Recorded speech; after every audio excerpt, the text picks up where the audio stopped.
It's time to get you caught up with all things sports. Yes! Yes! Yes! Yes! On the throw-in. One thing is certain.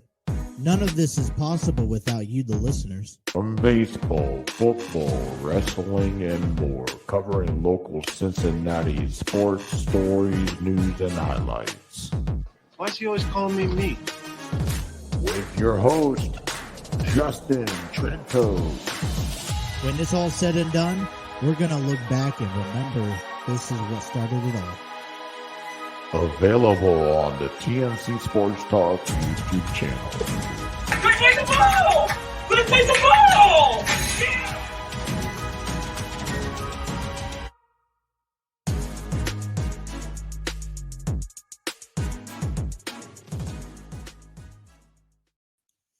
Well, a very, very happy Monday to everyone, and welcome to the throw-in here on the TNC Sports Talk YouTube channel. My name is Justin. Today is Monday, June the 12th of 2023, and it seems like the last couple of weeks has been a trend, one thing after the other, trying to get back up on rolling. But I have confidence in myself today and this week because we got to get back into it. Got a lot of things to talk about, and I'm excited. So grab your popcorns, grab your drinks, hit that like button, and we'll be giving you the next 2 hours. Well, hey, you know what I'm going to tell you? We got a bunch of things to talk about today. Cincinnati begins a 3-game series in Kansas City. We'll talk about the NBA Finals, Game 5 between Miami and Denver, and what Miami has to do to win Game 5 and keep the series, the game streak alive. And then we'll talk the Bengals. Those Bengals, they're kicking off minicamp today. So we'll talk about that. And, the turmoil just keeps on grinding. But realistically, is Paul Heyman the one to blame with the Bloodline's issues and concerns and turmoil that is presented? Is it Paul Heyman, or is it is it the Bloodline? So we'll talk about that. But first off, we have to address a pretty big incident that took place last week. It's been a while since we've done this on our program, but we do want to honor the late and great Iron Sheik, WWE Hall of Famer, one of the greatest villains back in the the last generation of talent. So we will give out our 10 bell salute given to the Iron Sheik in remembrance.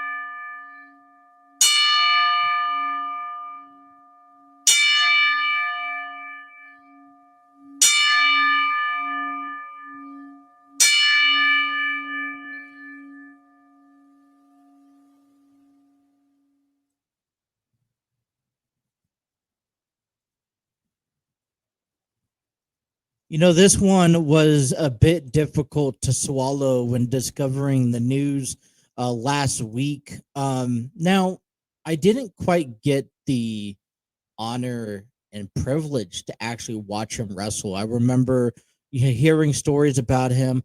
The times that I did get a chance to see the Iron Sheik compete, it was off of recordings and stuff like that. But, every decade there's a handful of talent that realistically gives you how do you want to put this? Every decade there's a handful of talent that are the pillars and the stepping stones of professional wrestling. and it's both, baby faces and heels that put wrestling on the map in that generation.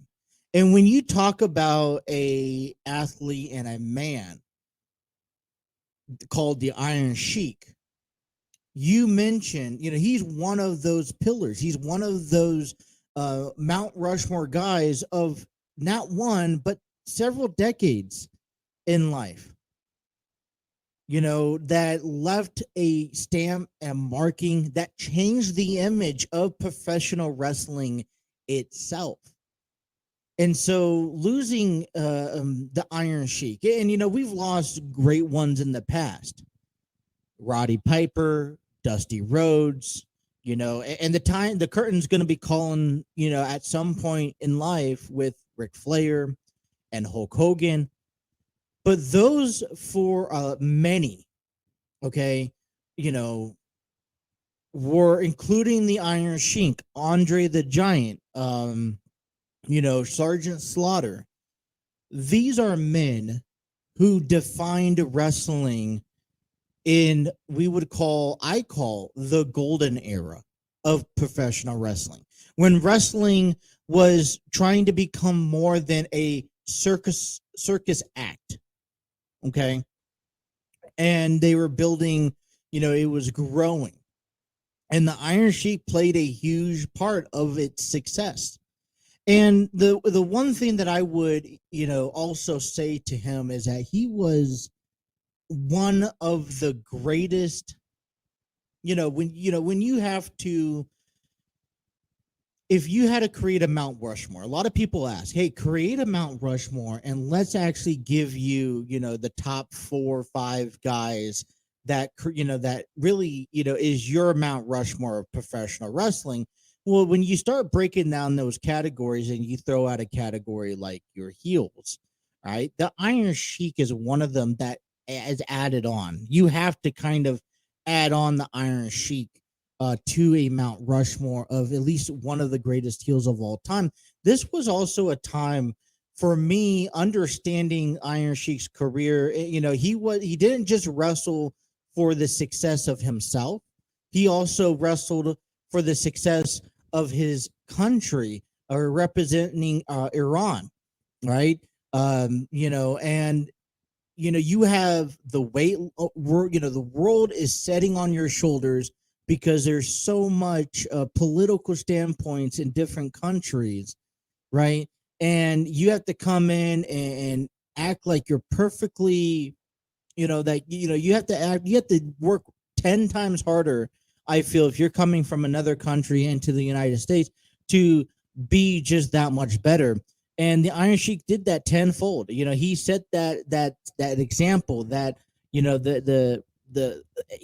all of it. It's incredible for, like you said, the landings of what he did in his life and what he left behind for others to nourish and to take it and grasp it. I mean, some of his greatest feuds, he also gave us, country battles, Iran versus U.S., Sergeant Slaughter versus, the Iron Sheik, and so much more. So he was, although I did not get the honor and privilege growing up watching him compete night in, night out, he left a huge stamp in the wrestling world, and he would truly be missed. So on behalf of me and the TNC Sports Talk YouTube channel, we give our condolences out to the friends and the family of the Iron Sheik, who passed away last week. Definitely had to get that out there and talk about that for a moment. But man, tough. All right, let's get things rolling here on a Monday afternoon. It is a evening time, which means Monday Night Raw is going up, and we will be talking about Monday Night Raw as they just revealed Rhea Ripley's new, I believe it's a women's world heavyweight championship or something like that. So now you have both the men's and the women's titles have officially changed its image. looks very identical to, the World Heavyweight Championship, and so is Asuka's looking, to the WWE Championship. But we'll talk about that on a later date. I gotta ask, thoughts of SmackDown. For me, this was, hey, we're on the road to Money in the Bank, which is July 1st. I thought it was sooner, but it was July 1st. I got my dates wrong. But Money in the Bank, you have the men's and women's ladder matches, and we're starting to see the biggest thing that came out of SmackDown this past Friday night had to be the turmoil that continues to grow among the Bloodline.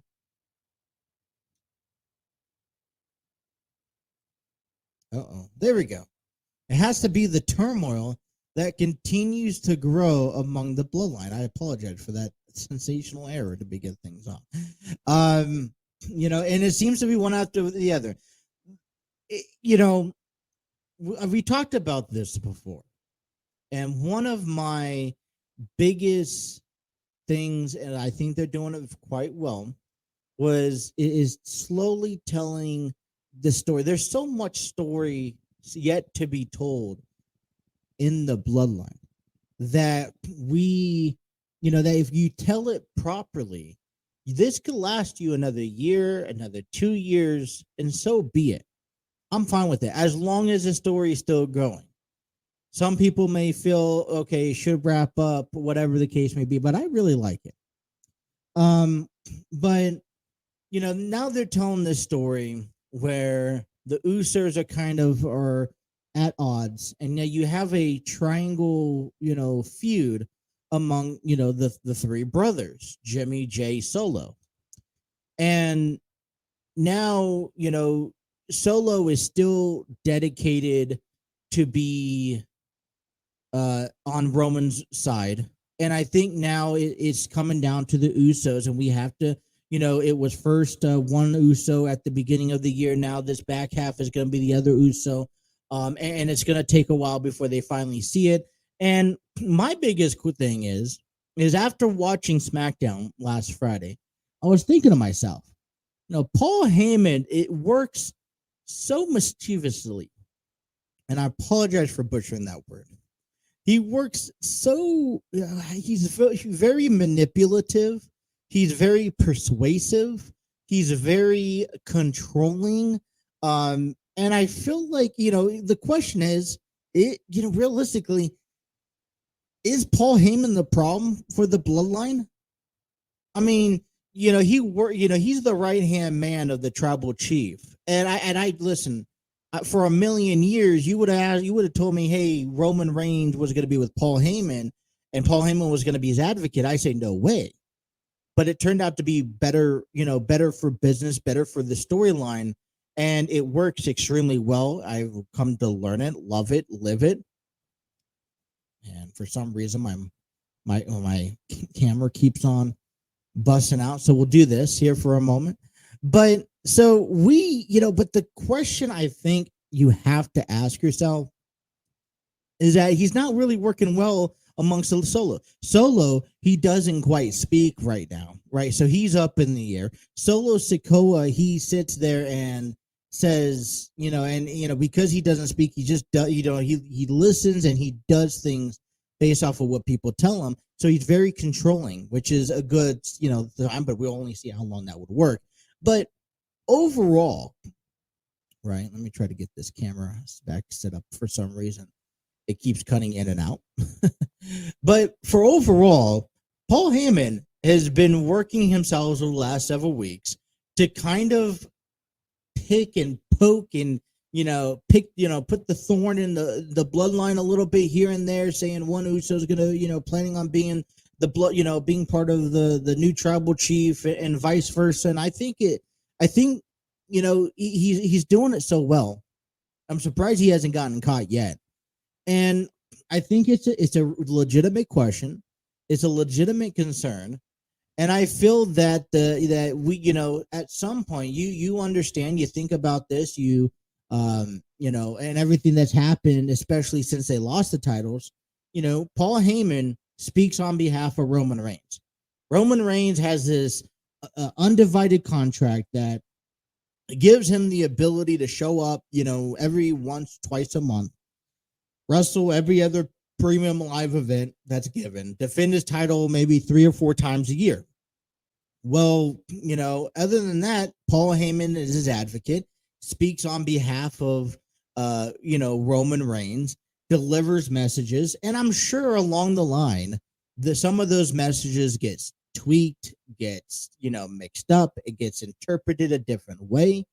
And then, I'm also sure, hey, listen, Paul Heyman doesn't recite word for word that Roman says. So he's kind of throwing in some of his own words.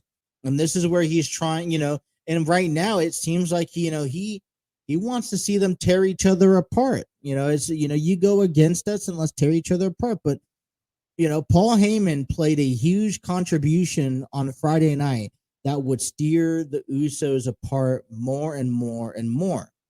And I think the ultimate, and this is where problems run into the family. First of all, Paul Heyman is not family. Paul Heyman is the opposite of family. Okay. He's just an advocate. And, when you really think about what family does for family, you don't let an outside person come in and tell you what to do, how to do things, or where your mind should be. And that's where Paul Heyman is at. So, I like that we have taken the step back from Roman Reigns being the forefront, the number one image. You're letting the Usos and you're letting the Solo Sikoa start with their story, let them figure things out for a bit. But then you still keep every once in a while, you tying the knots with Roman Reigns back into it. Like I said, this bloodline story, on just as much as it took, and the excitement that it took with the uphill battle, there is still so much to tell on the downhill battle. And, so far they're telling it pretty damn well. So, all right. Hey, listen, I want to thank everyone who is tuning us in on our YouTube page. Be sure to hit that like, share, and subscribe button. Don't forget to have those notifications on so you don't miss a single episode. I got a great 2-hour program for you guys this afternoon, kicking things off on a Monday. If you guys are watching us on our Facebook or Twitter page, be sure to like that, but hit that like button and share it with a friend. Get involved in our comments. Get involved into the chats. I want to hear your voice, you guys, and much more. If you guys are downloading us, taking us on the road, on our audio platforms, we thank you and welcome to the show. All right, just getting underway on a Monday. Let's come on back and let's talk some Reds baseball. Man, there's something to be excited about. You guys are listening to The Throw-In here on the TNC Sports Talk YouTube channel.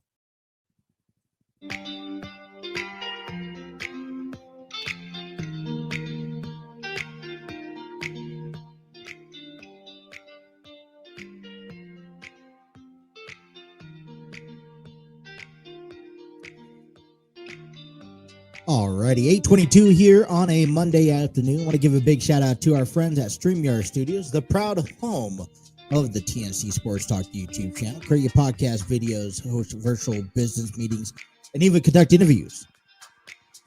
All that with the click of a button, thanks to StreamYard Studios. Check out their free version today. Head out to StreamYard.com for more information.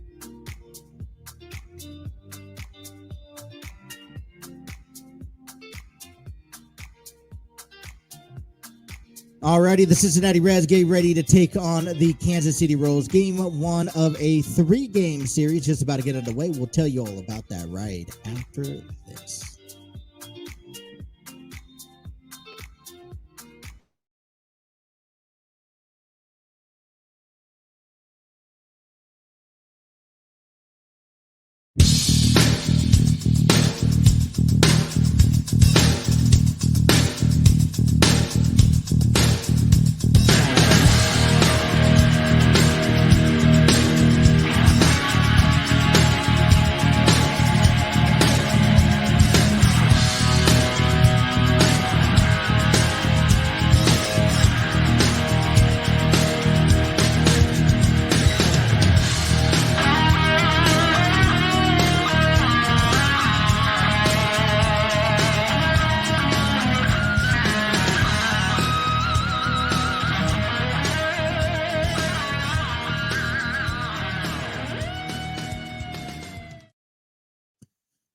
righty. Well, it is a fun time if you are sorry, I guess cameras are still causing issues. Let me double check.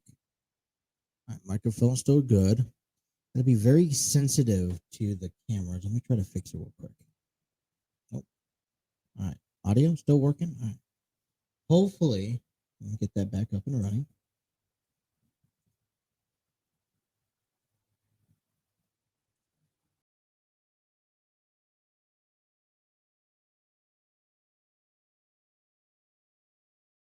All right, let's get that back up and running. All right, let's try that. We will see how that works. No, it doesn't work. It's a connectivity, I believe. All right. We will look into that. Hopefully it doesn't cause too much more problems tonight on this episode. But man, glitches out.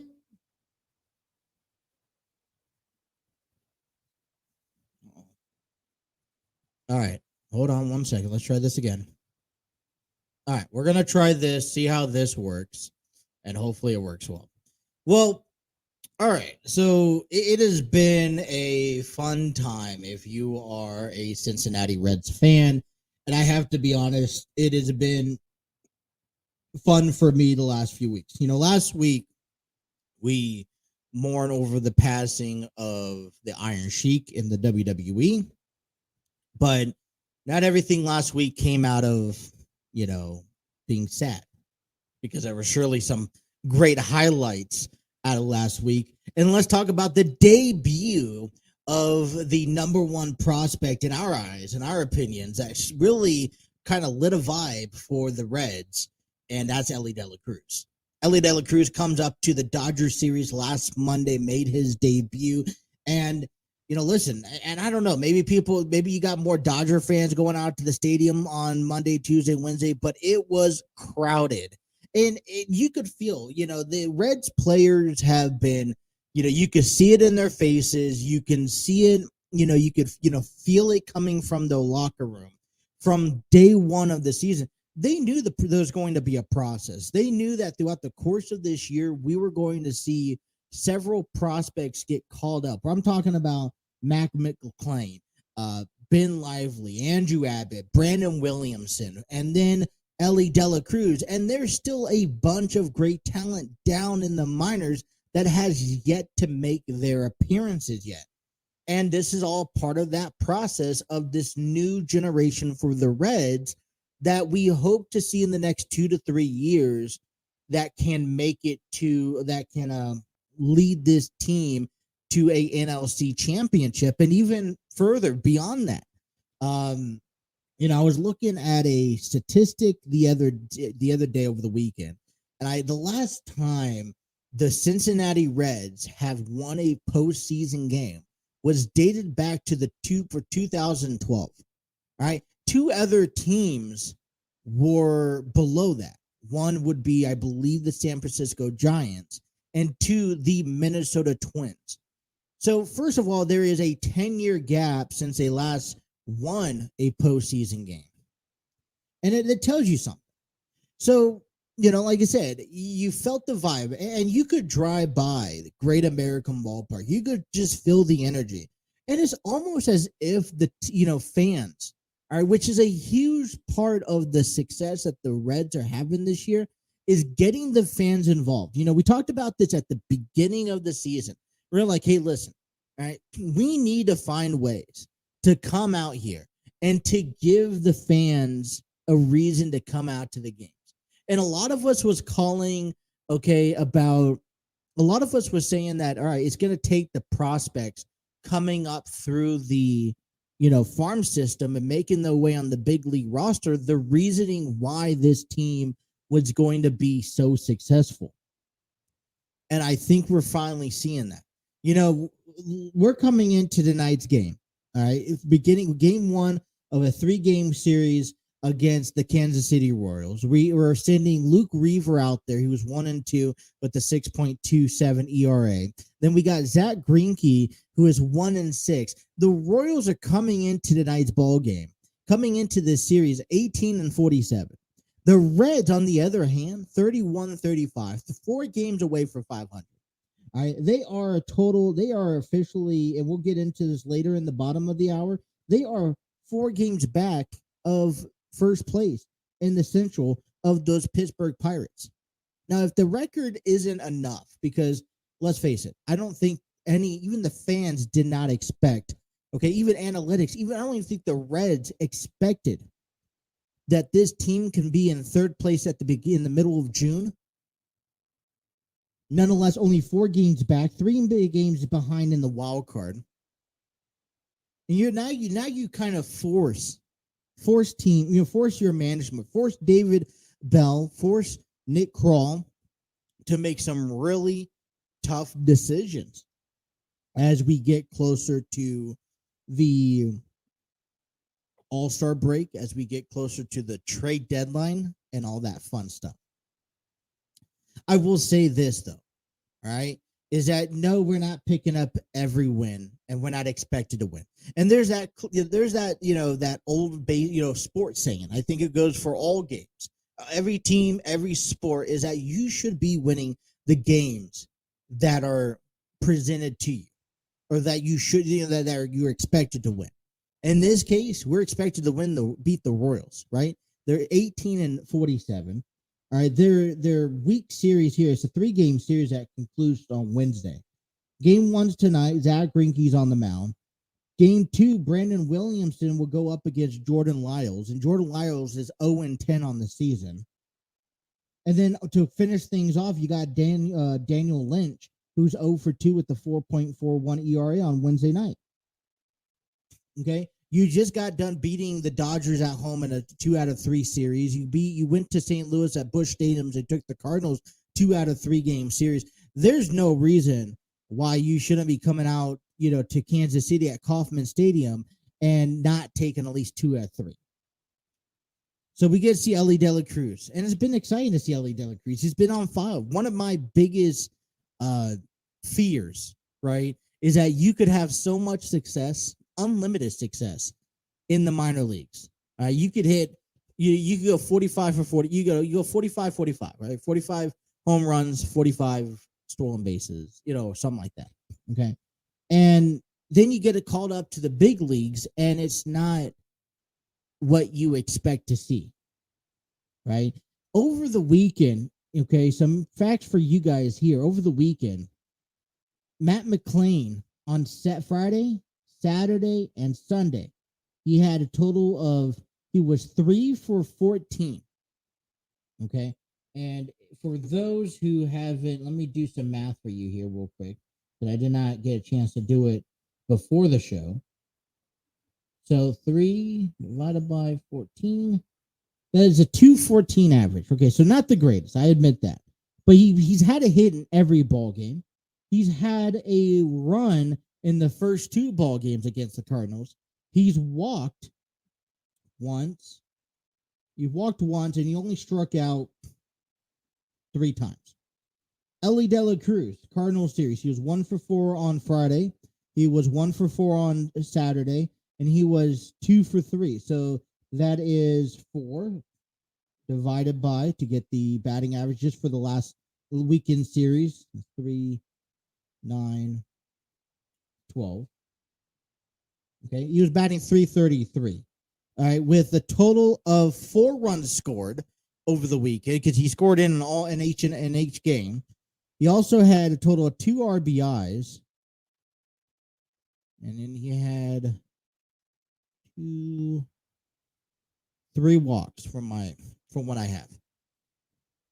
Now, when you could have the young talent thrive off of each other, then I think that's something that, you're setting the expectations. I mean, you're having this great series, and this is the reason why we could get behind the Reds. And I saw it at the stadium last week. I've been seeing it. Milwaukee and then the Dodgers are like, oh no, this is going to be terrible. We didn't do too bad. We're playing 500 baseball as of the last 10 games.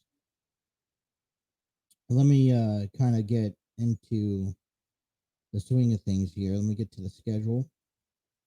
So we dropped this. We dropped the series against.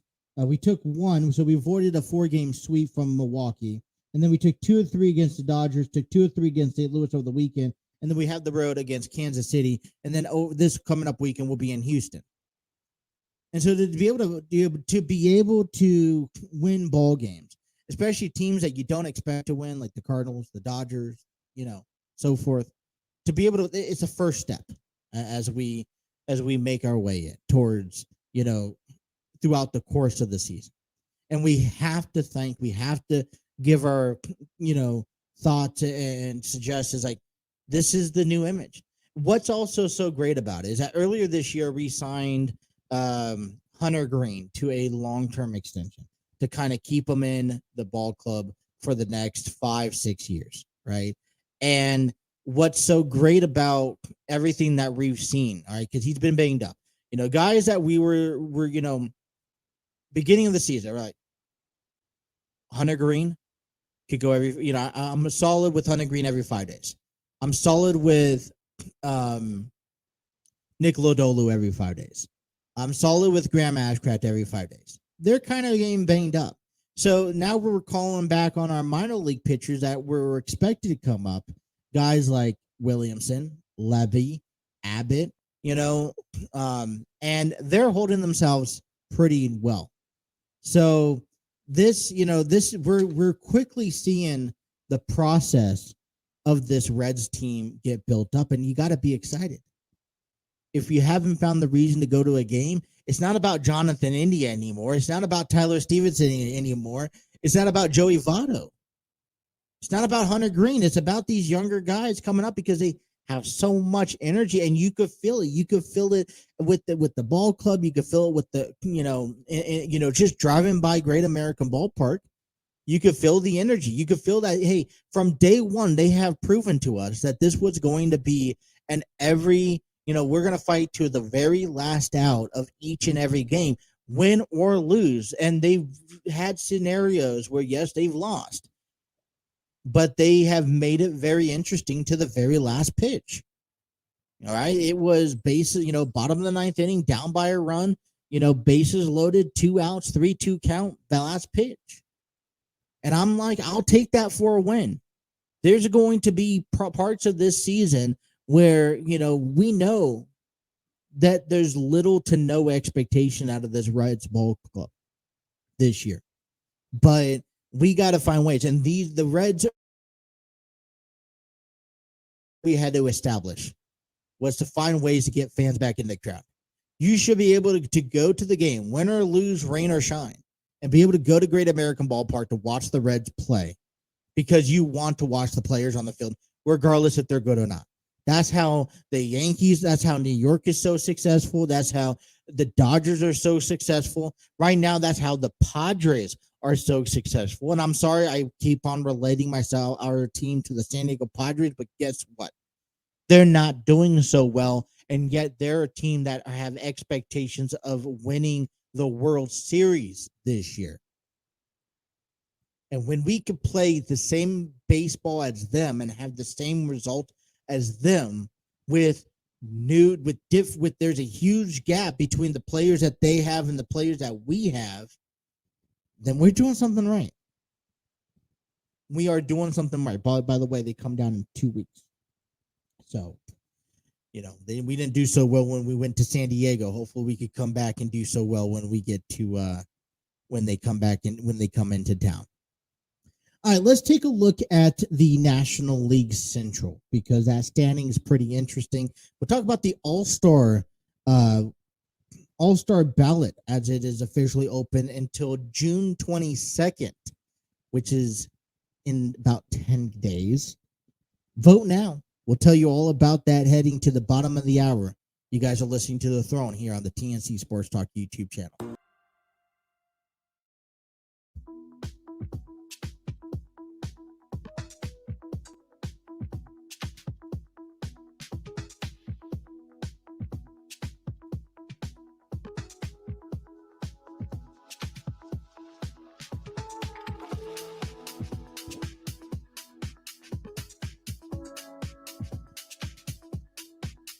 Well, we got Monday Night Raw going on. Reds Royals just got underway.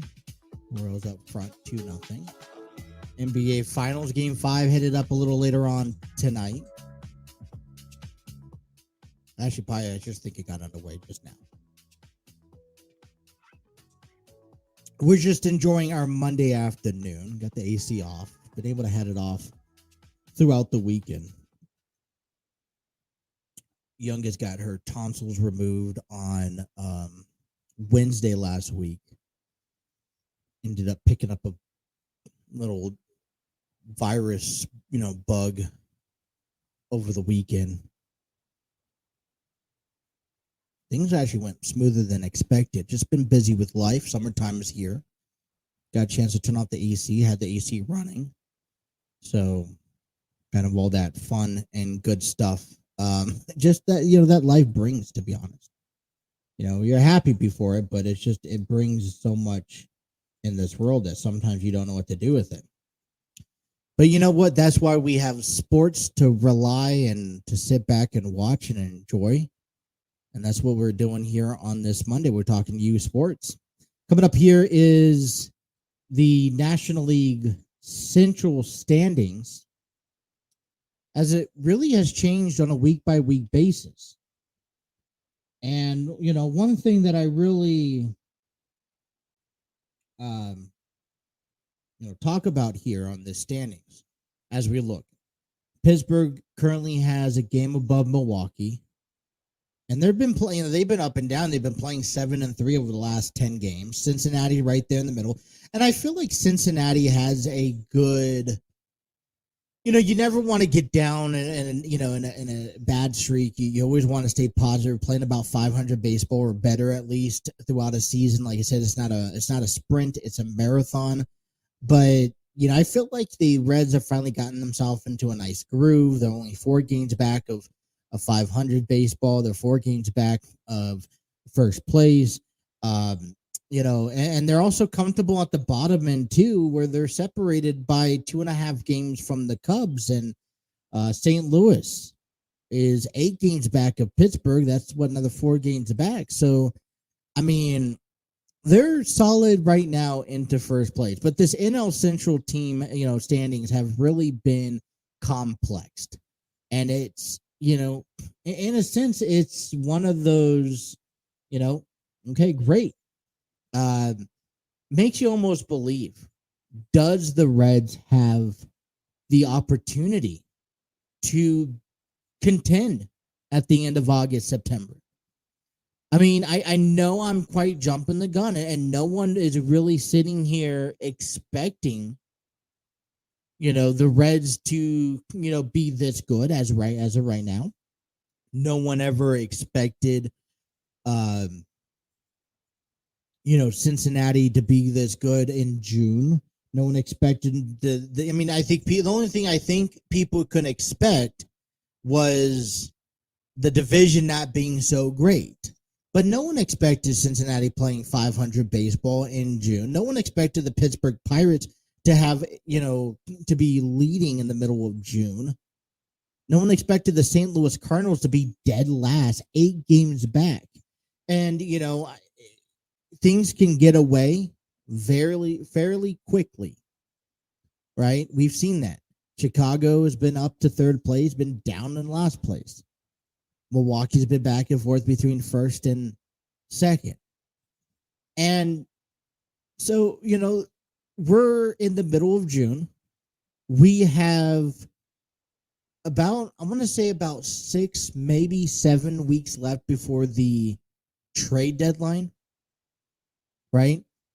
And, I'm interested in seeing what Nick Krall has in store for this Reds team, on what type of deals does he want to make heading into the back half of the season, especially since they're playing so well. Coming from a blog Reds Machine earlier today, Reds open trade talks with Royals immediately for Aroldis Chapman, or for two relievers. You got Aroldis Chapman And let me see. I think it's let me see what the article said. It was Ken Rosenthal of The Athletic recently reported that the Kansas City Royals are making reliever Scott Barlow and Aroldis Chapman available, and the conversations of Cincinnati in questions of wanting to proceed with one or two, if not both players in the division. And I'm thinking to myself, okay, why not?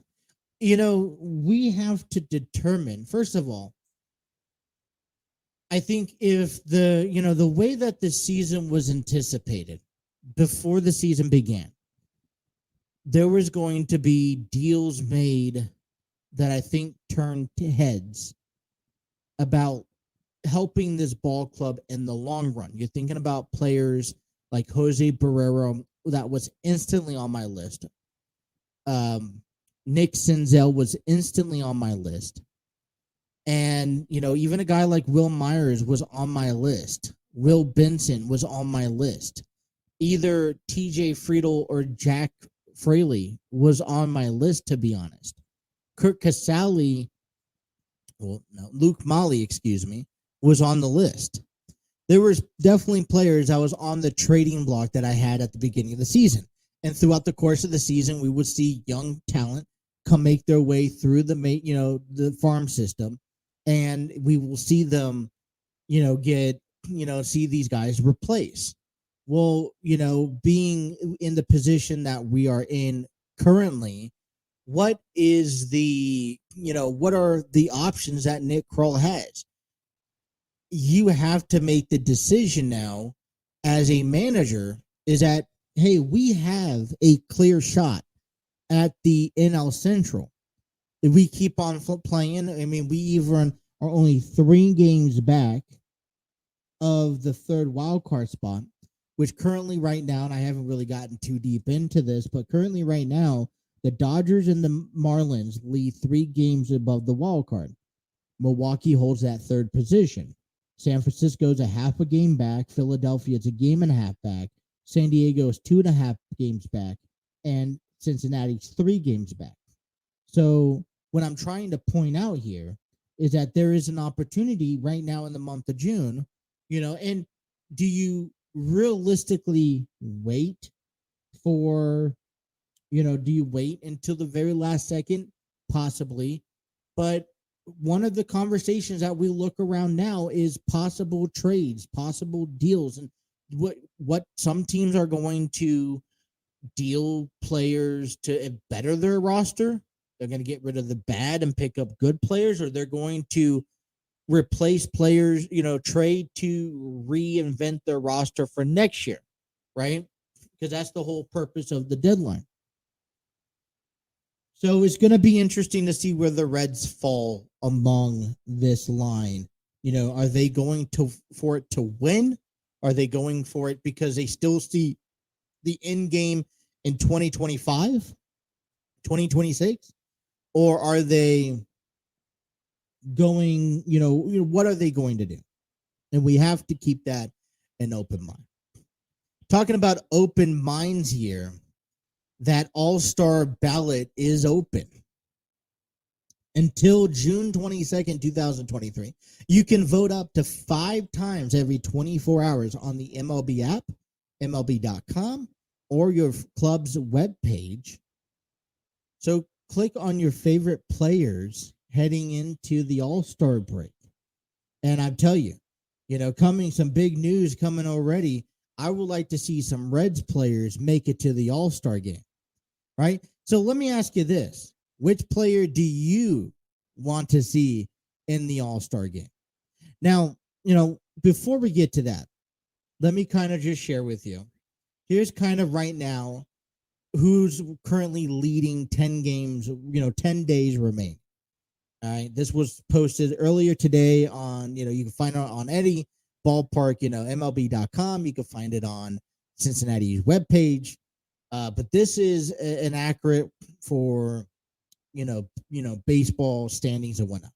Ronald Acuna Jr. and Shohei Ohtani are the two of the biggest stars at baseball today. And if phase one of All-Star games voting ended today, they would be the league starting lineup for July 11th in Seattle. All right, so for American League first baseman, you got, Vladdy Guerrero. He has about almost 600,000, votes. Behind him is the Rays' Yadi Diaz. And then there's a good gap between Anthony Rizzo, who sits in the middle, and then Nathaniel Lowe, who sits way at maybe at 200,000 votes. Second baseman, leading it by far by all means, is Rangers' Marcus Semien with over 700,000 votes. Matt Chapman with the Blue Jays. It's a tight race for third because Josh Jung with the Rangers. Rafael Devers about halfway down in third base. Shortstop, you got Bo Bichetti. That's just blowing it out of the waters. Corey Seagull doesn't even have half the points that Bo has at shortstop. Your outfielders, Aaron Judge has that nice, comfortable lead, followed by Mike Trout and Yordan Alvarez with the Astros, about the same. And then, Randy with the Rays, Kevin Kiermaier with the Blue Jays kind of behind it. So outfields are looking pretty steady. Your catchers, Aldi Rutschman with the Orioles has a pretty good lead, about 100,000 more than Johan Hill with the Rangers. And that's and then your designated hitter is Shohei Ohtani, who is almost at 1 million votes already. It's unnational. And then for the National League, we see first baseman Freddie Freeman with, twice as many as Pete Alonso, who has 700, Freddie Freeman, who has 775,000 votes. Scroll down the list, we see Luis Arraez with 500,000, followed by Ozzie Albies with the Atlanta Braves. Third base, you got Nolan Arenado with 400. Austin Riley follows back. Orlando Arcia, Francisco Lindor at shortstop. The interesting list with the shortstop is that Matt McClain has 200,000 votes. And then for the outfielders, Ronald Acuna already was the first player to hit the 1 million vote mark, followed by Mookie Betts, Gurriel Jr. with the D-backs, Soto with the Padres on that list, the DH, Sean Murphy for that. So right now, the top 5 list, let's break it to you. Vote McClain. Vote McClain. I don't think that we will see, any other Reds.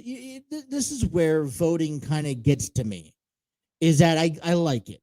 All right, because the fans have the opportunity to vote their favorite players, and based off of the number of votes, that's just going to be the starting lineup. That will reveal in 10 days. The problem is, right, for me, is that, you can see a team that probably doesn't have any all-stars, and it would be devastating, it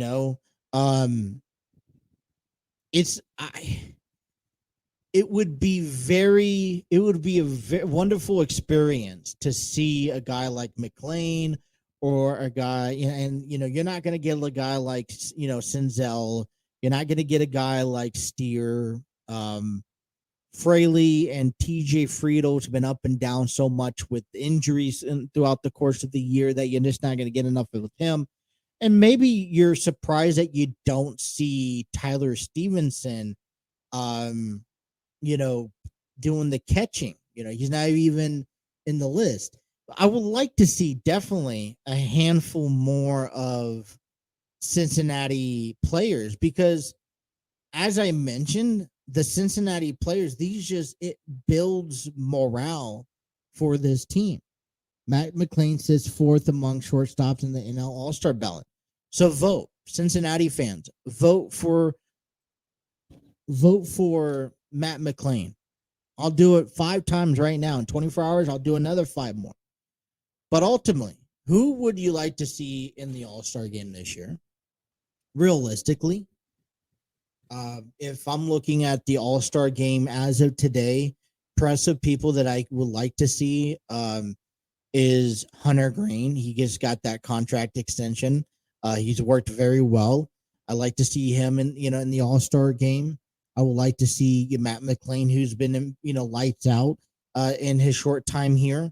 It's going to be also, this is just the phase one of the ballot. So it's going to be, I guess, interesting to see how the other phases will work and see what the Reds can get out of it. But hey, we got 10 days. So let's vote.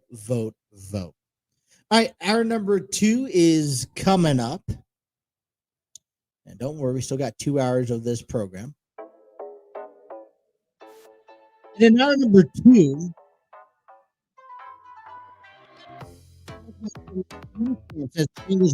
to mandatory mini camps this week. Talk to you about that. And we'll celebrate the 67th birthday of Joe Montana, as well as the Nuggets and the Heat. What does Miami have to do to win Game 5 of the NBA Finals? The future of XFL as they lost $600 million, $60 million, $60,000. Excuse me. We'll talk a little bit more WWE at the bottom of hour number 2. So stay tuned. Just getting wrapped up, just getting warmed up. Hour number 2 coming up next here. You guys are listening to The Throw-In on the TNC Sports Talk YouTube channel.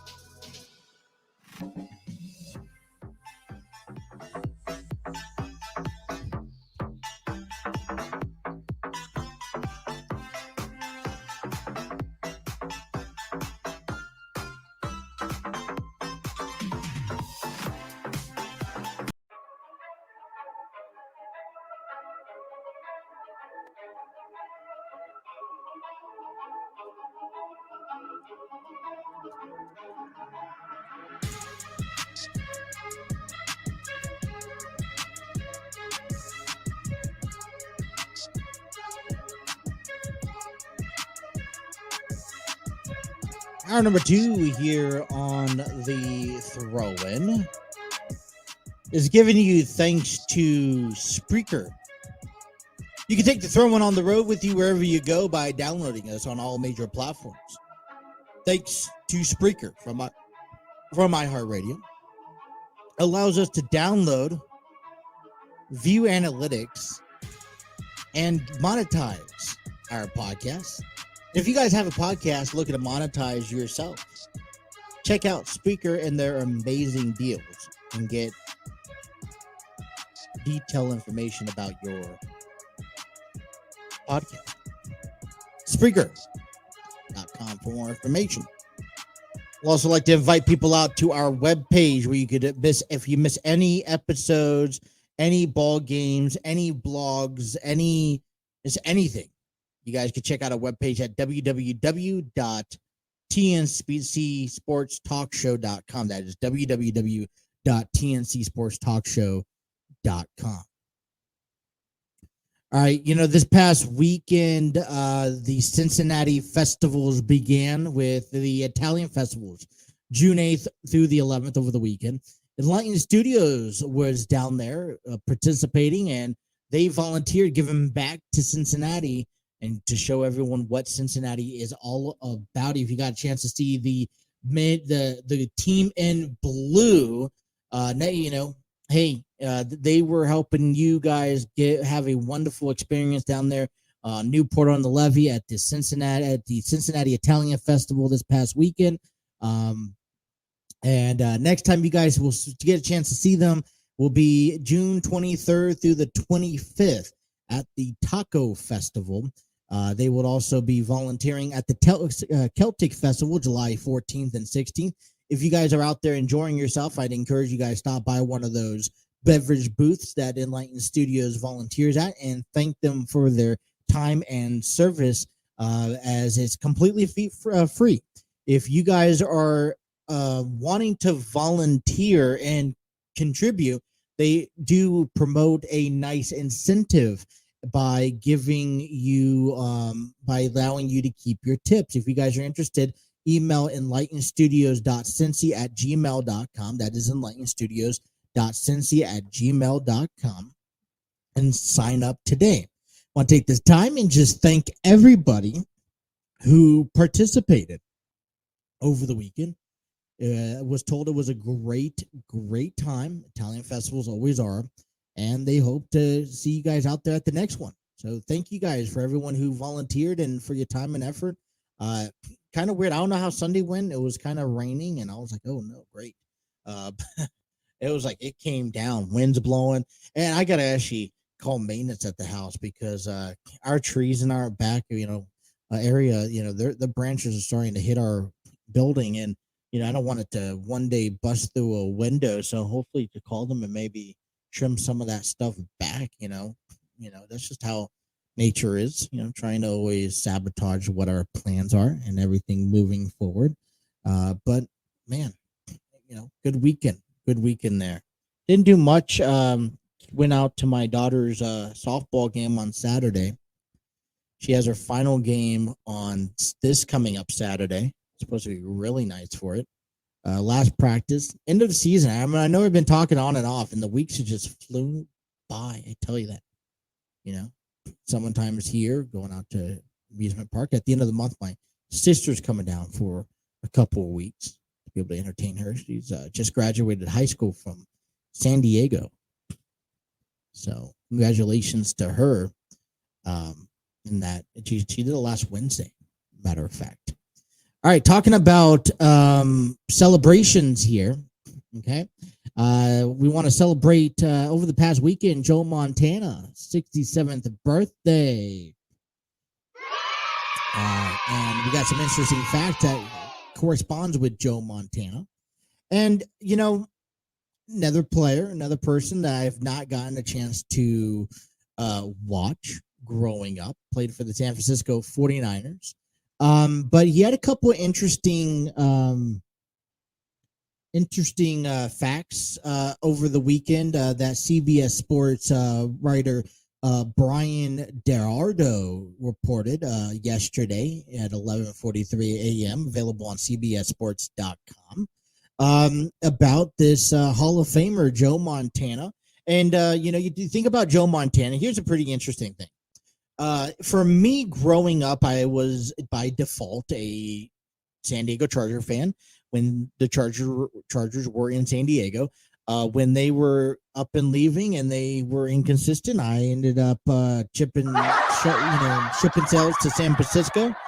My dad's team at the time, the only team that was undefeated at the Super Bowl up until they lost to the Baltimore Ravens and then to the Kansas City Chiefs. They were 5-0, which I thought was a very incredible record. But the 49ers' success ran around maybe a small handful of players. We're talking about Joe Montana, Steve Young, Jerry Rice, but Joe Montana. And I think one of the favorite memorable stories that you hear all the time, and whenever you talk about Joe Montana, you can't help but to relay this type of story, was the Super Bowl run with, I believe it was against the Cincinnati Bengals. No, Chargers, maybe. I don't know. Remember, but they were down. They needed one last drive in the last drive of the game, and Montana looked cool. Went into the huddle, pointed up. Hey, is that John Candy? And there you go. He ran down and scored a touchdown.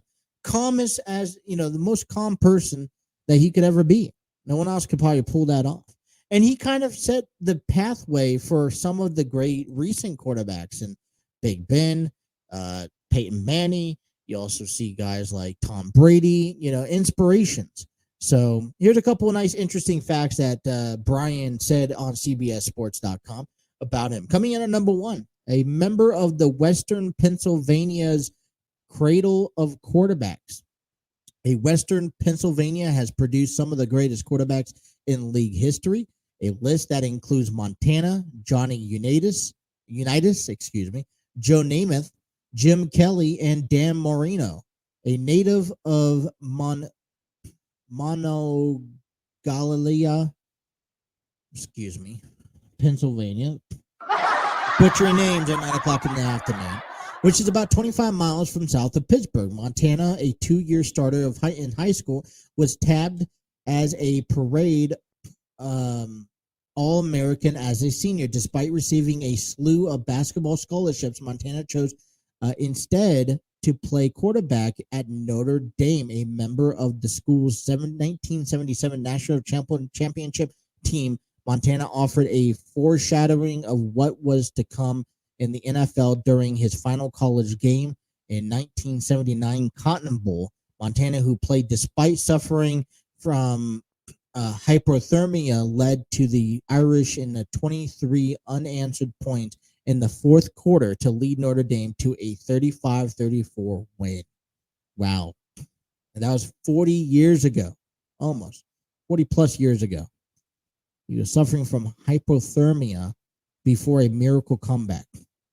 Legacy right there. Coming in at number 2, an early inspiration for Tom Brady. Tom Brady, the man who many believe has surpassed Montana's as the greatest quarterback of all time, was a huge fan of Montana as a child growing up in San Mateo, California. In fact, a 4-year-old Brady was inside Candlestick Park January 10th, 1982, and Montana found Dwight Clark in the back of the end zone and gave the 49ers a 28-27 win over the Cowboys.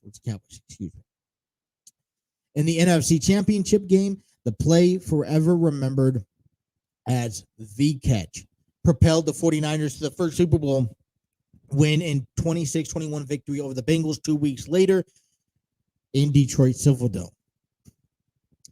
Brady said this about Montana. I was lucky to grow up in the Bay Area at the time.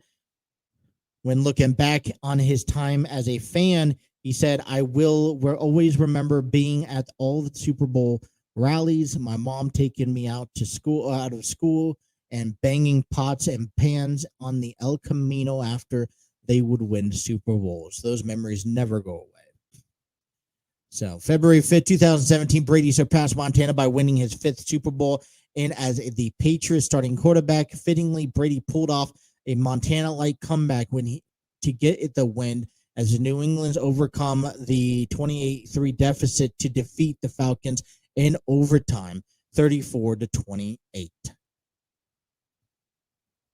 Tom Brady, who is now the proud owner of 7 Super Bowl rings and 5 Super Bowl MVP trophies, stands beside a whole list of heroes that's available on this website. Coming in at number 3, no Super Bowl interceptions in 4 Super Bowl games and 122 passing attempts. Montana never threw an interception in the big game. In Super Bowl competition, Montana completed 68% of his passes for 1,142 yards and 11 touchdowns and 0 interceptions. While his numbers in Super Bowl 27, or 27. Is it? I can't read Roman numerals.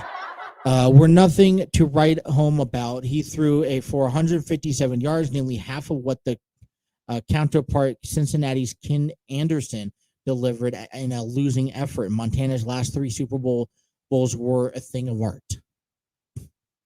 Coming in at number 4, Giants trouble central to quarterback controversy. As the 49ers quarterback, Montana won nearly 3 times as many playoff games, 14 to be exact, and as he lost 5 along with his 4-0 record in Super Bowls. Montana posts a 2-0 playoff record against Mike Ditka Bears, defeating Chicago in the 1984 and 1988 NFC title games. In his 288 yards, 3 touchdown performance against the Bears in the 88 title game, played in sub-freezing conditions inside Chicago's Soldier Field, is one of the more underrated performances of Montana's career. Coming in also 95, coming in at number 5, the John Candy story. Younger fans may not know. I hear it all the time. You watch several movies, you will hear it too. But the story, full details of Montana's infamous John Candy story during the final stages of Super Bowl 23, with 3 minutes and 4 seconds remaining, and with the 49ers backed up on their own 8-yard line and trailing the Bengals by 3 points. Montana shared an interesting observation with his teammates as they entered the huddle that was made even longer by a TV timeout. Harrison Barton, the 49ers right tackle at the time, recalled what transpired in a huddle during the NFL Films documentary about the 88 49ers. He said, and I quote, Joe looks at me and he goes, "Hey, H." I go, and Barton goes, I go, "What?" And then he goes, "Check it out. Look down there in the other end zone. You see him? There's John Candy down there in the end zone." And sure enough, the whole huddle turns around and it looks down there, and there's John Candy eating popcorn at the other end of the stadium. We're like, "Yeah, that's John Candy. Look at that." And then the official blows the whistle and the play starts. I mean, there is not enough that describes, Joe Montana. I've been a big fan of him, even though I've never seen him play. And it's the stories that you leave behind that make you so great. For example, it's the Iron Sheik, right? Who has left a huge legacy behind. Although I've never seen him compete or wrestle in person, you can't ignore the legacy that he's left about. When you 20, 30, when you're out of the ring for 20, 30 years and they're still talking about you, and the, fans still share memorable stories about you, then you've done something to leave legacies on your mark. And Joe Montana is one of those guys that left legacies. And when you could go throw out Roger Staubach, you could throw out, anyone and everyone, Dan Marino, but for me, there is just no one like Joe Montana. And for me, Joe Montana, it's going to be one of those arguments that, just like NBA has all the time, right? NBA has these arguments all the time about who's the greatest NBA player of all the time, entire history. Is it Magic Johnson? Is it, Kobe Bryant? Is it LeBron James? And you take generation out of generation talent. You're taking decades of talent trying to pick up the number one. Well, one of the questions that we could have in a conversations later this year is, officially, is Tom Brady better than Joe Montana? Understanding the changes of the game from the 80s to the 2000s, where, maybe, less padding, more, less artificial turf. There's more hard floor, right? Concrete floors. I feel like guys back then, bigger, harder, they didn't care that referees let them play. Compared to now where they do, I think, maybe a bit too much the quarterbacks. So I feel like all that is in the conversation mix. But Joe Montana, for me, will always go down as one of the greatest quarterbacks of all time. He is if you had to create a Mount Rushmore of quarterbacks, he's arguably in that conversation. And he left that legacy among everyone else. And now he gets to live and watch people live up to his legacy. Even though right now San Francisco's in a world of trouble. We'll talk about the later date, though. All right, we're going to step aside. Come on back. XFL has a concern heading into moving forward of their career status. What's the future of XFL? We'll talk to you about that. We'll also talk to you about the Denver Nuggets, Miami Heat. What does Miami need to do to win? Well, I think it's very simple, but we'll talk about it. And then we'll wrap things up with baseball. But coming up next, the Cincinnati Bengals have a mandatory minicamp this week. We'll tell you all about that. Some of the players still come with it. You guys are listening to The Throne here on the TNC Sports Talk YouTube channel.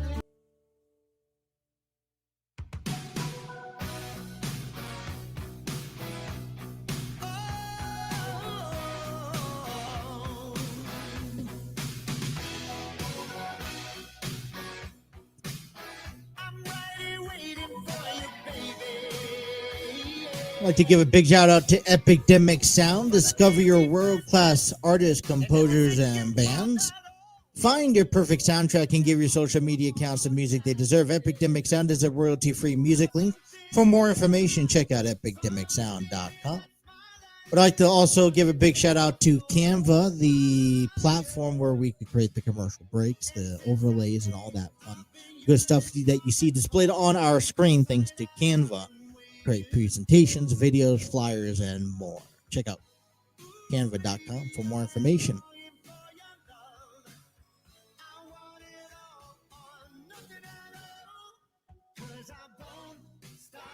Alrighty. Well, some interesting news coming out of UC football for the Bearcats. They just announced, UC football just landed his 10th commitment in the 2024 class from 3-star athlete Willie Goodwin out of Rayburn County, Georgia. The 6'1", 180-pound quarterback earned the ranking from 24/7 Sports upon signing with UC. The site has him ranked 65th nationally among safeties and 71st among Georgia's recruits. He is a wide receiver and cornerback, catching 20 passes and for 449 yards. That's averaging about 22.5 yards per catch.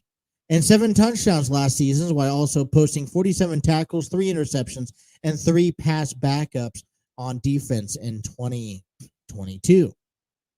He is the first of what figures in to be a few commitments from a big official visit weekend in Clifton.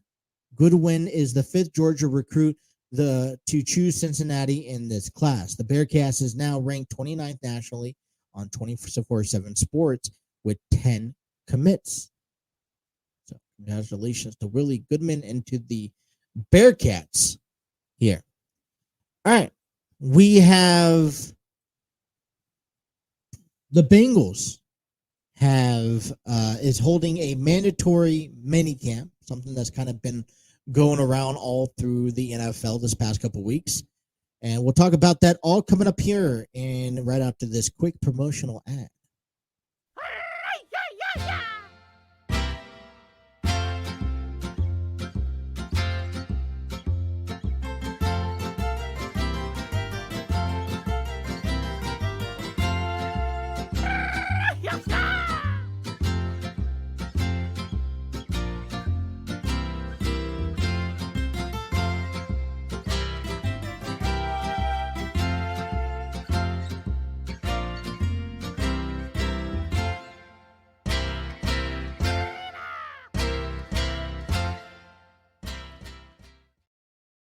Enlighten Studios continues their Cincinnati festivals. Coming up next is the Taco Festival, June 23rd to the 25th.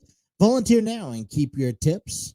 Thanks to Enlighten Studios, can work in beverage concession stands, doing both alcohol and non-alcohol. Kids of all ages and adults can volunteer.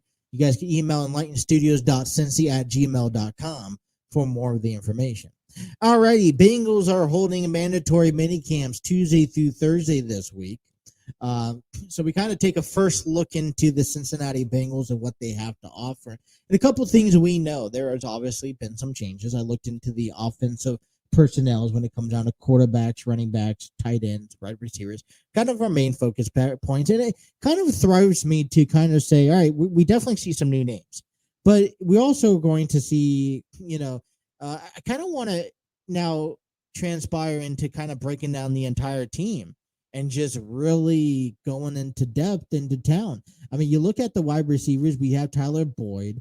I'm thinking Tyler Boyd, T. Higgins, Jamar Chase is your top 3 guys. And then you have a whole bunch of other guys that's down there that's going to be able to make a name for themselves. What's great about this is that you have young talent that are looking to make a name for themselves that Joe Burrow can make a name out of. And they're going to get opportunities because now Jamar Chase is a couple years, veteran. Tyler Boyd, T. Higgins. Teams know what this receiving class is. And so they know how, they're going to probably balance a little bit more out to these top guys, which what I've always said, it gives these these 4th and 5th receivers opportunities to come in and say, all right, let's go ahead and get that opportunity, find a slot, step up to the game. So when we look at like tight ends, it's gonna be a new image, right? No Hayden Hurst. It's gonna be Drew Sample, Irv Smith Jr. I mean, and that's okay. There's room for growth. And what I like about this Bengals team, especially offensively, they're growing and they continue to grow and they have promising talent to grow. One of my biggest concerns is that, was the obviously running back position. All right. There's been a couple running backs that's been nominated, on the free agent market. Dalvin Cook being the latest one over the weekend. We've also seen Ezekiel Elliott testing free agent market. And running back position has been the number one issue in the NFL because it doesn't pay as much, right? And you could go younger. And there's been a lot of stuff that's been going on with Joe Mixon throughout earlier this year that questioned his status of how he would be if he would still be on the team. And there was rumors to report that he would go on and find himself, the Bengals may consider releasing him and coming up with a negotiation contract. All right, let me buy you out and you become a free agent. And it is the type of scenario where you don't want this negativity to come through and to affect your ball club. You don't want halfway through the season and he gets taken to trial or something like that, and he's restricted from playing. He didn't have a great year last year, and I don't know if he's definitely a player that I wouldn't sign. In all honesty, and I'm not saying I don't like Joe Mixon, but I feel like there's just too much baggage. There's too much cleavage on what he has to bring to the table for Bengals success. And this is going to be a conversation for a later date, but there are concerns, right? There is a window for success for the Bengals, right? And they need to find a way to get over that hump. And is it with Joe Mixon? Is it without Joe Mixon? So, like I said, that's a question. Those are conversations as we get closer to the season that we will talk about. Maybe later on this week if there's not enough stories. I heard about this, picking up Trevor Siemian as a backup quarterback with that new quarterback role, allowing to have that third quarterback enlisted as a quote unquote emergency quarterback that doesn't take up your 53-man slot. Trevor Siemian, I think, is a great quarterback. What this does to me for Joe Burrow, in case, God forbid, he gets hurt, I still feel a bit relieved that we have a quarterback, not a great quarterback, but a good QB that can hold himself with the players that are here that has been established. So, we're going to get a chance to look at it. I mean, you drive by. I mean, I don't drive to Cincinnati every day like I used to a couple years ago. And I kind of do miss the drive. But you got to see them practice outside. You got to see, you see that dome heading over the Ben Sprints Bridge, whatever you call it. And it gives me that, I guess, you get excited, right? You get excited when you're crossing that bridge because you see Paycor Stadium. You see how they are putting up the signs, and you're kind of thinking to yourself, all right, are they renovating it? Whatever the case may be. Then you see the practice, outside, the practice facility outside next door. And then you go on and, you drive past, you headed to Columbus, and then you get to see the Great American Ballpark. And I'm like, okay, well, both teams are now fun and exciting to talk about them. I'm like, let's go, because like I said, win or lose, you got to find a way to get yourself to be able to come to the games and get yourself excited to watch something. But XFL future may be in jeopardy. How XFL advocates long game after reported They lost $60 million. Here's how they could survive over the course of the next couple of years. A couple of decisions could be on the table. I don't know if this is a long-term thing. Remember, XFL was created by WWE's chairman, Vince McMahon, earlier 20 years ago. It didn't work as well. Recently, he brought it up, brought it back again, thinking it was going to work. Debuted pandemic year, didn't really, had to shut it down because of the pandemic. Then the Dwayne "The Rock" Johnsons end up purchasing XFL, and they actually had their first season this year. This first year, and I think it was a good moment, but they took a pretty big hit for having losing $60 million, and now there are sources of what the future may hold for XFL. I'm going to tell you guys this in all honesty. XFL for me is not a, how do I want to put it? XFL is just like USFL. There's nothing against it. I just don't dedicate myself to those leagues. You're not going to, unless, let me put it this way. There's so much sports going on among, there's some great things I saw from the XFL. There's some, some players we haven't seen in a while. There's some rules that I think that NFL could inherit. Same thing that goes with the USFL. But the problem is that we are so invasive of saying football season is from August or September through January. And then you have basketball afterwards, and no one's going to compare yourself to March Madness. That's why WWE has issues with WrestleMania, because you have the semifinals on that weekend. Then you have baseball for the 30, cities that have baseball teams. So there's a good chunk. Here's a prime example. For basketball, they have a summer league. Well, guess what? That summer league doesn't have the attendance or the audience that you'd expect from the regular NBA season, because people transition into other sports or, to the summertime. Same thing goes with the, XFL and USFL, right? It's football. It's great stuff. They're playing it. It's still very brand new to the, to the conversations.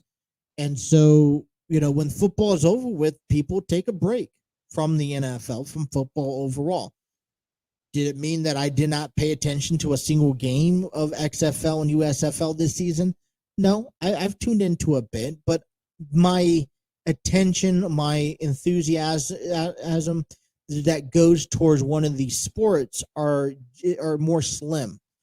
One, because they're not considered a pro level sport. Right? They're not as considered pro like baseball or the NFL or NBA or NHL. So what does that mean for XFL in the future for XFL? Well, you got two options. You can merge to USFL. Let me start you off there. There can be a conversation that can merge those two companies together, because I feel like it's just going to lose money for whoever owns XFL down the road. I just don't feel the continuous is the reason why I failed the first time, and the USFL, they didn't have a promising year last year, and the only reason why they're probably doing better this year than last year is because they already had a year under the belt. Overall, XFL could look into merging with USFL, or what I can see is XFL tying in with NFL and seeing what they can relate to. See, there is a minor league, maybe, there's practice squad games that we can implement throughout the off season. It's not a huge deal. It's not a huge topic. It's not a huge circumstance, but it's still something that's out there on the table. To be honest, and I apologize, as much as I want to see it succeed, I really, you'd be lucky to get. I'd be lucky. I'd be very surprised to see them next year, and if not, two, maybe 3 years down the road. Game 5 of Denver and Miami is underway. And, I remember talking about this for game 4 and for game 3. Miami's down 1-3, and they may have, if I'm not mistaken, they may have Tyler Hero back in tonight's ball game. And I haven't checked the score yet. I kind of want to just stay away from that until afterwards. We'll talk about it tomorrow. But Miami found a clever way to pick up a victory in this series that worked very well. And that was playing the 2 out of 3 odds, right? We talked about this. I want to say we talked about it. But there is a scenario when it comes down to playing basketball, is that you have, the points, the rebounds, and the assist. The rebounds you got no control over. That's just something that if you understand that and you accept that, you could get that across that off your list, which means now it's either down to the assist or it's down to the points. Well, if you can allow as many, you have to be able to control one of them. And what Miami discovered was that if we allowed, Jokic to score, because he put up 40 points in a losing game for Denver, if you're allowed Jokic to score all you want, but you limit the assist, then you're controlling the ball game. You keep the ball on your court. You keep it in your favor. 2, you're given the opportunity time every possession to get the ball back. And 3, you're eliminating everyone else on the court to make a play.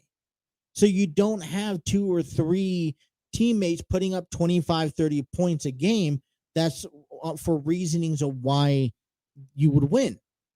So, and if you can successfully have 2 of those 3 categories, which one is, I say rebounds are more neutral, then you got to fight for one or the other. And Denver is up 3-1 against Miami. And let me say this before we cut to break, and we got to cut to break, our last break of the program. Miami has fought their way to game 7, to the final game of each round. If they were to go give up this game and lose, you can't hold your head down. Right? You took on Boston, you took on Milwaukee. I mean, there's just no, you didn't call it quits. And, there is that self-respect of saying, all right, we're tired, we're exhausted. I apologize, but there's nothing to be disappointed for. But we'll see. We'll talk about the NBA Game 5, which is going on. It's going on right now.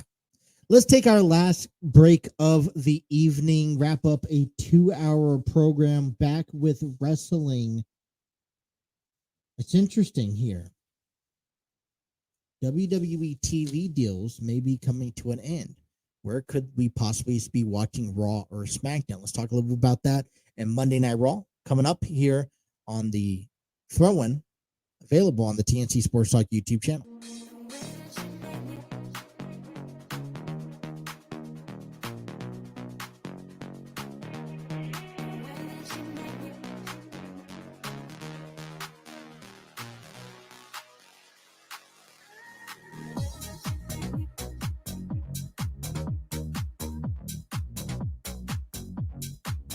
Be sure to scan our QR code and check us out on our merchandise. Get your t-shirts, tank tops, hoodies, hats, phone cases, laptop cases, and much more. Thanks to TeePublic, TeePublic.com for TNC Sports Talk memorabilia. You guys for tuning in to our program this afternoon. We'll be back again tomorrow 2-hour program. What time, I don't know. We will be getting back tomorrow. I will promise you that. Talk about the Reds and Royals tonight. Monday Night Raw, which we'll talk about here in a second.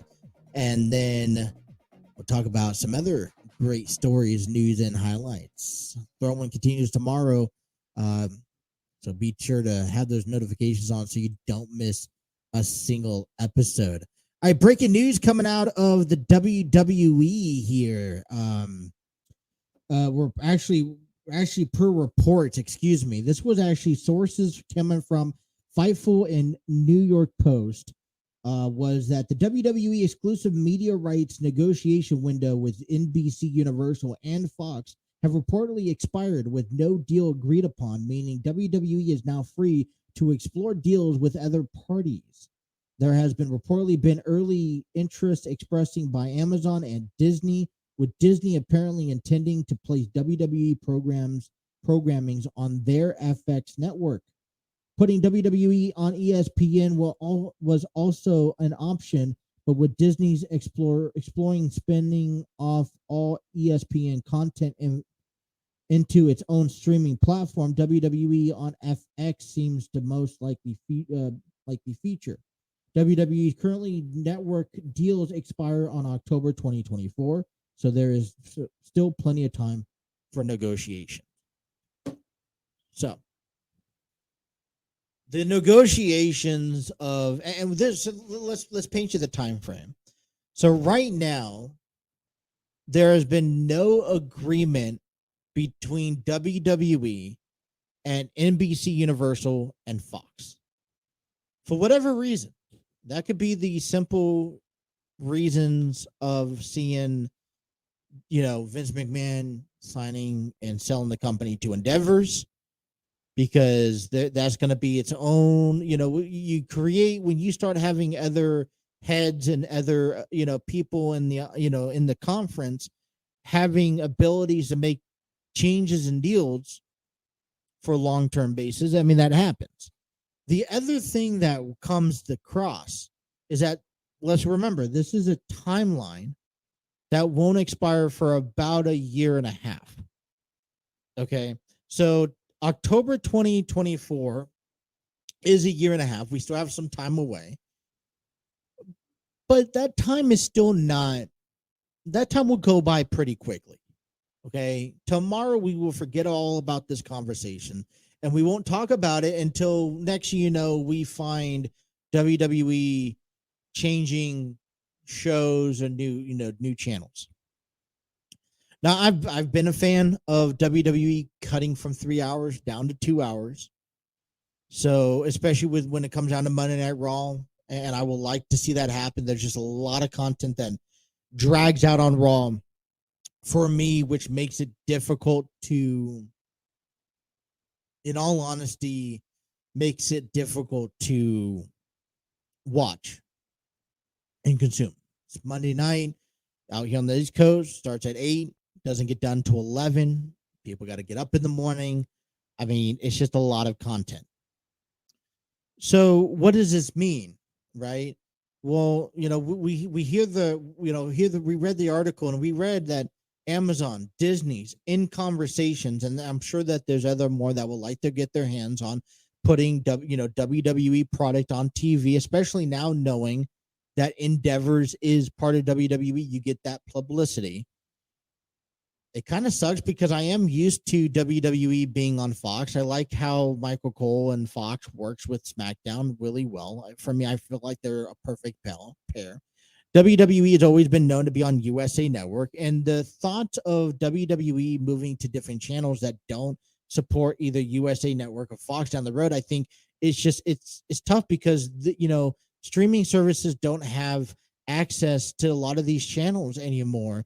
What you want to watch. I mean, we could watch AEW because it's on TNT, and yeah, TNT is one of those channels that everyone kind of gets.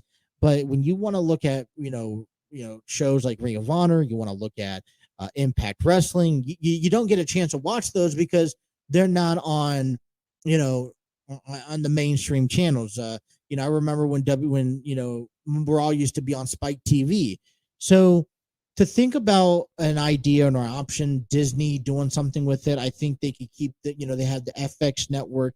They also have the um, they also have the what's it called? They also have the ESPN, which I think works, but there's conferences earlier this year kind of separated that idea. Nothing to hit the panic button yet, but don't be surprised. These are changes that the WWE will be going through over the next year, 2, 3, 5 years because of the new ownership, the new final decisions. Yeah, they put Vince McMahon at the top of the reign. I promise you that, if someone has the ability to overpower Vince if they really, really need to. So nothing to hit the panic button around. Raw is currently going on tonight. We'll talk all about that tomorrow, but a couple things happening on Raw tonight as we see the team of Kevin Owens and Sami Zayn take on Gunther and Ludwig in the main event tonight on Raw. A nice, interesting battle, between Sami, Kevin, Riddle against Imperium. Kind of the first true challenge. One thing that I think we feared of the most. It's Imperium has such a great position. And I feel like when you throw Imperium up among other talent, it's hard to really see the image of, Ludwig and Gunther, especially last couple of weeks, they've kind of been on that downhill. I kind of really wanted, Imperium to come up to the main Raw, to Raw and dominate Raw, maybe getting into a feud with, to maybe turn face, baby faces and get into a feud with maybe the Judgment Day. And hopefully at some point we do see that. But, first nice little test for that. And then also you see Sami Zayn, Kevin Owens, you will see a gauntlet match this Friday night to determine the number one contenders for those Universal Tag Team titles. So far we've seen all titles have been, uniquely rearranged and, distorted. And when will we see these tag team titles? And that's another big question down the road. I don't know. Do you separate these titles and recreate them? Do you, what do you do with them? So that's going to be a nice story to follow. Cody Rhodes taking on The Miz tonight. Matt Riddle taking on Damian Priest as well. We are on the road to Money in the Bank. Damian Priest actually defeated Matt Riddle. A little spoiler alert if you guys did not know. He will be joining Ricochet, Shinsuke Nakamura, LA Knight, Santos Escobar, and Pete Butch in the Money in the Bank ladder match. Becky Lynch, Zoe Starks, Zelina Vega, Io Sky, Bailey all going to the Money in the Bank, which is July 1st in London. So great stuff going out for the WWE. Like I said, at the beginning of the program, we celebrated the life of the Iron Sheik who passed away. Last week here at the age of, is it 81? 1942 to 2023. So remember the life of the Iron Sheik, which will be the dedication to him on tonight's program. But hey, Bloodline is really pointing up. And as I mentioned at the beginning of the program, do you point fingers at Paul Heyman? And I feel like Paul Heyman, he's been sneaky. He's been different. He's really taken charge. He's really relaying messages. He has, he's keeping Solo, in control of things. At the same time, a huge encounter, brothers trying to help each other out with, Solo trying to keep it one-on-one, saying he has to do it for himself. But what really got to me on Friday was when Paul told Jay that he was going to be the next tribal chief. That Roman Reigns is leading him up to it. And I'm like, Paul, especially in front of everyone else, you are not saying that unless you're really trying to get under someone's skin. And I bet you are. So it makes the storyline interesting. I like where the storyline is going, especially on the downhill battle. You don't want to just disclose and be, all right, we're done with it after SummerSlam. Let's egg it on. And like I mentioned, the whole bloodline is not about Roman Reigns himself. Okay? It's not about just Roman Reigns. It's about the entire family. It's about the Usos. It's about Solo Sikoa. It's about anyone else who is in line to be coming up to be a part of the family down the road. That's what it's about. And if you are, you got to tell the story and have everyone included, and this downhill is a part of everyone. And you saw a little bit at Night of Champions, Roman's is getting a bit lost as well, right? So it's a little bit of everything, but it's good content. So we'll see what more is to come. Hey, we will be back tomorrow, 2-hour program on the Throne, talking to you guys about Raw, talking to you guys about everything that's been going on. NBA Finals, Game 5, so much more. Thank you guys for tuning in. Be sure to hit that like, share, and subscribe button. Also have those notifications on. Don't miss a single episode. Thank you guys for tuning in. And until tomorrow, you guys take care. Have a great rest of your night.